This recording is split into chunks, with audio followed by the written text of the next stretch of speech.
Hi everyone, welcome to Nirja Education. I hope you all are fine. In my last class, I taught the three tenses. One is present continuous tense, past continuous tense and future continuous tense. Today we are going to learn another three tenses, that is present perfect, past perfect and future perfect. Let us see the first tense. The seventh one, it is present perfect tense. What is the formula? Yes, very good. Have or has plus past participle form of the verb. Have or has plus past participle. It means third form of the verb. Present form, past form and past participle form. So, here we supposed to use the third form of the verb. Is that clear? Now see, where we supposed to use this one? It is used to express an action that has been recently completed, means immediate past. In short form, if you want to tell, it is an immediate past. Immediate past means what? The action took place recently. Yes, this is a very good question. You may think past means already it happened. So, it can be expressed in past. Am I right? But this is slightly different. Recent past means immediate past. So, immediate past we can express only in present perfect tense only. We should not use simple past tense. Here you just look at the example. He has just gone out. I am asking one question. Where he is? Where he is? You may give the answer, he left. If you tell he left means the action took place in the past. But if you want to express this action recently happened, then you have to use he has left recently, just now. Where is he? He has just gone out. He has just gone out. So, you are telling that the action took place in short duration before only. Is that clear? One more example you see. I have completed my work just now. So, here also he emphasized that the action took place recently. So, immediate past we can express only in present perfect tense only. Where we supposed to use have and has, already I discussed in my last class. So, he has, I have. Is that clear? Now, let us see the second usage, how we supposed to use present perfect tense in another way. For an action which began in the past and still continuing. See here, the action happened in the past and the impact is still is there. We are getting the impact still. Look at the example. He has been ill since Tuesday. So, the action started in the past, but still continuing. In that situations, we supposed to use present perfect tense. Clear? He has been ill since Tuesday. Almost it takes certain duration. It started in the past, but still the action is continuing in present. In that situations, we have to use present perfect tense. One more example you see. I have seen this movie many times. So, the movie released in the past, but still the action is continuing and he recently almost he watched 3 times in that certain durations. So, there is a link between past and present, that time we can use present perfect also. One more example, what happened to a dress? It is totally drenched, it is full of wet. What happened? When someone asked, I have watered the garden. So, I have watered the garden means the impact is now. So, in that situations we can use present perfect tense. So, immediate past, the first one I told the immediate past, the second one the action happened in the past, but we are getting the impact now. So, once again I am repeating, for an action which began in the past and still continuing. These are the two examples I gave. Is that clear? Now, let us see past perfect tense. I mean it is 8th tense. How we can use past perfect tense. For an action that had been completed before another action began in the past. Here you have to listen very carefully, otherwise you can't understand. For an action that had been completed before another action began in the past. In a simple language I will tell, two actions happen in the past. How many actions? Two actions happen in the past. Here look at the example, then you can easily understand. When I went to railway station, the train had already left. Once again I recall the formula for past perfect. What is the formula? Had plus past participle. Had plus past participle, I mean the third form of the verb. So clear? See, when I went to railway station, the train had already left. You have to pick out the verb first, then only you come to know how many verbs are there in the particular sentence. See, first one, went.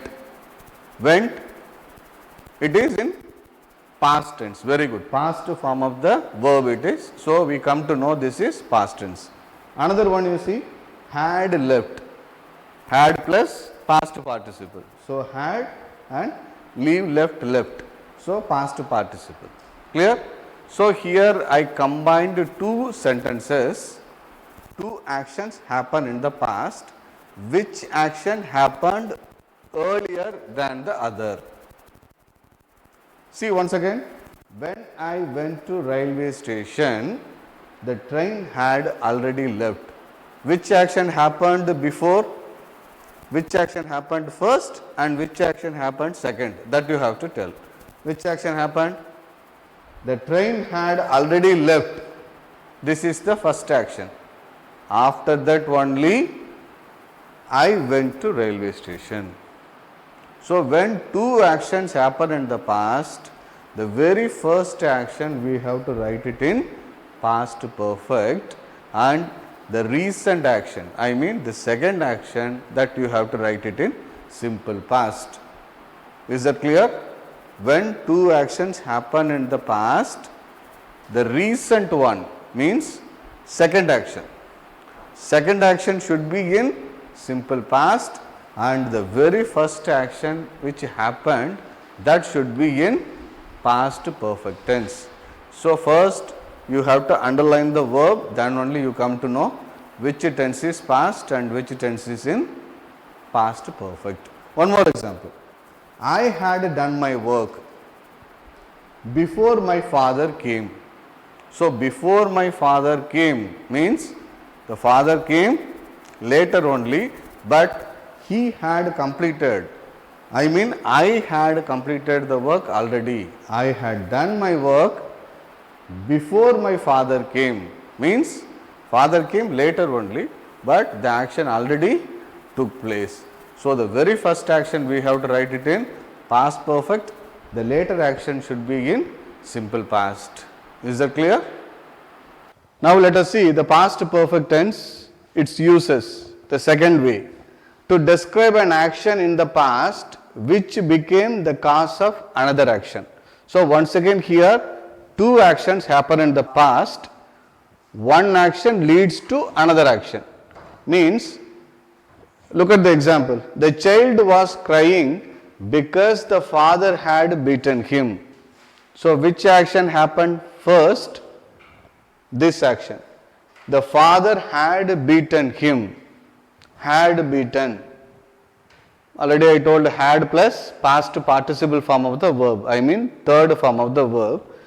The father had beaten him, which makes the child was crying, which makes the child to cry. So one action happened, due to that another action was going at the time of past.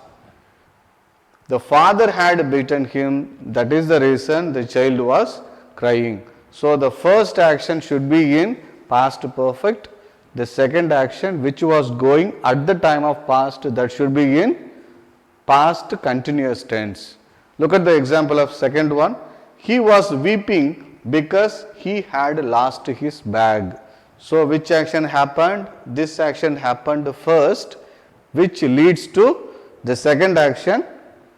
He had lost his bag, so that he was weeping. So, he was weeping because he had lost his bag. So, here also two actions happen in the past. First action should be in past perfect. The second action which was going in the past, due to this action, that should be in past continuous tense. So, make it very clear, very first action should be in past perfect, followed by the which action was going on at the time of past, that should be in past continuous tense. Is that clear? Now, we are going to see future perfect tense. This is the ninth tense, future perfect tense. Do you know the formula? Yes, shall or will plus have plus past participle form of the verb. See here, shall or will plus have plus past participle form of the verb. You should know the formulas thoroughly, otherwise it is very tough for you to identify what kind of a tense we are talking about. Now, see that in what situations we can use this tense. To express an action that is expected to be completed by a certain time in the future. If we are planning to complete an action in the future, that time we can use this tense. Means the action is not going in the future, we are planning to complete the action in the future. Look at the example, then you can easily understand. They will have reached my office in an half an hour. Already the action was planned. We are planning an action that will be completed in the future, like that. So, they will have reached my office. So far they haven't reached, but we are planning this action will be completed in the future. If the action which we are planning, it is going at the time in the future, means that is future continuous tense. But here this action expected to be completed, this is just an expectation only. It may be fulfilled or may not be, we do not know, but we are planning that this action expected to be completed by a certain time in the future. So, one more example I am giving. By this time he will have completed his project work. So, the project work he hasn't started yet, he is going to start and it will be completed in the future. In this kind of situations we can use future perfect tense. So, the action started in present, it is visualized in the present, then it will be completed, it will be not going on, it will be completed in the future. So, in that situations we can use future perfect tense. I hope you understood what I taught. Keep learning, keep on learning. Subscribe our channel, don't forget to press the bell icon. Thank you, bye.